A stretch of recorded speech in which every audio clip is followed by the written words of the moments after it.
ओम मु जानकी पाणिग्राही आज आपण समस्त सुस्वागत एवं मोर प्रणाम। आरंभ करबा आज यही फूल उपरे। ए फूल समस्त जानते ये डालिया फूल ये विभिन्न जगह मिली थाए। ये बाहर देश रे प्रथम ये फूल होइथिला, तापरे आफ्रिका, अमेरिका, आपण मेक्सिक, यूरोप आउ एशिया विभिन्न जगार ये फूल फुटुची। ए फूल विभिन्न कलर होता है। ये फूल देखा मात्रे समस्त मन मोहित होता है और समस्त को आकर्षण आकर्षित कर फूल विभिन्न कलर रही थाए, विभिन्न रंगर हलदिया होता है, ए नील धला आपन भोलेट कलर विभिन्न प्रकार कलर रही था, विभिन्न आकार होता है, बड़ आ छोट एपर विभिन्न आकार भी ए फूलर रही। ए फूल को देखिया मात्रे समस्त मन आनंद रे मोहित होता है। क्या खुशी न लगे फूल देखिया पाए? फूल देखिया में समस्त को खुशी लगी था, किंतु ए फूल रे औषधीय गुण भरी रही। कौन औषधीय गुण रही? आपन कैंसर ठीक होता है, मोटापा दूर होता है, आपन कोलेस्ट्रॉल कमी थाए, आपनकर कब्ज रही न थाए, ता सहित आपनकर हाड़ मजबूत होता है, बीपी नॉर्मल को आसी थाए। देखंतु तो आको कहा जाउची आयुर्वेदिक रो खोजना रही आ भीतर। एते प्रकार देह खराब ठीक होता है। आर साइड इफेक्ट किसी नहीं। आज पर्यंत जो मेडिसिन तैयारी करके दिया दौचंती से माने कहते जे आर साइड इफेक्ट किछि भी नहीं, आर पार्श्व प्रतिक्रिया नहीं। ए फूल निश्चित भाव में समस्त लाभकारी। कौन करिवे फूल को?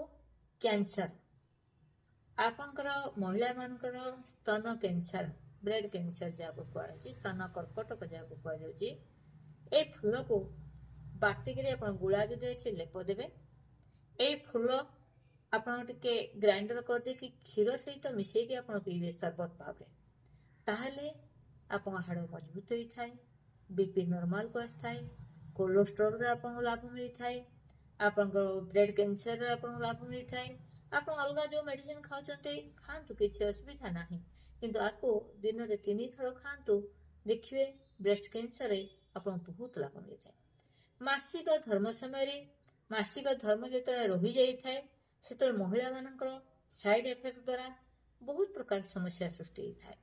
से समस्या को ये दूर करें। आपको खाली आपंकर मिश्री मिसेकी सरबत आकार आपको ग्राइंडर कर पी पारे कि क्षीर सहित आप पी पारे। खाली फूल को भी आप फुटेकरी तार पानी को जदि पीती क्वाथ करें भी आपको विशेष लाभ मिलता है। ये वीर्यवर्धक आपको जदि आप क्षीर बाटिक लेप दियंती मुह आ देहरे, ताहले आपनकर मुहर विभिन्न प्रकार चिन्ह दूर होगा सहित आप तेज बढ़ी थाए, ओज बढ़ी थाए। देखंतु आपनकर बलवर्धक ये वीर्यवर्धक ता सहित हाथ पाद जदि जड़ा होचे ताहले आपन उपशम मिली थाए। स्किन डिजीज रे आपन लाभ मिली थाए, आपन को मिली थाए। आ भितर बहुत फाइबर रही, तेणु आपन को बहुत लाभ मिली थाए। कब्ज को रखा दे न थाए, पेट आपन सफा होता है, हाड़ को मजबूत करता है, बीपी को नॉर्मल रखता है, कोलेस्ट्रॉल को ठीक रखता है। तेणु आसतु आरे अच्छे आपनकर नाइट्रोजन अच्छी, आपनकर फाइबर रही, जहाँकि एंजाइम अच्छी, आपनकर नाइट्रिक एसिड अच्छी, जहाँकि आप शरीर पर बहुत लाभकारी। तेणु केवल फूल को देखिए ना, आपको व्यवहार करके आमर विभिन्न प्रकार समस्या को भी हमें दूर कर पारिबा। ताहले मु रहुची जानकी पाणिग्राही। नमस्कार। जय भारत, जय हिंद।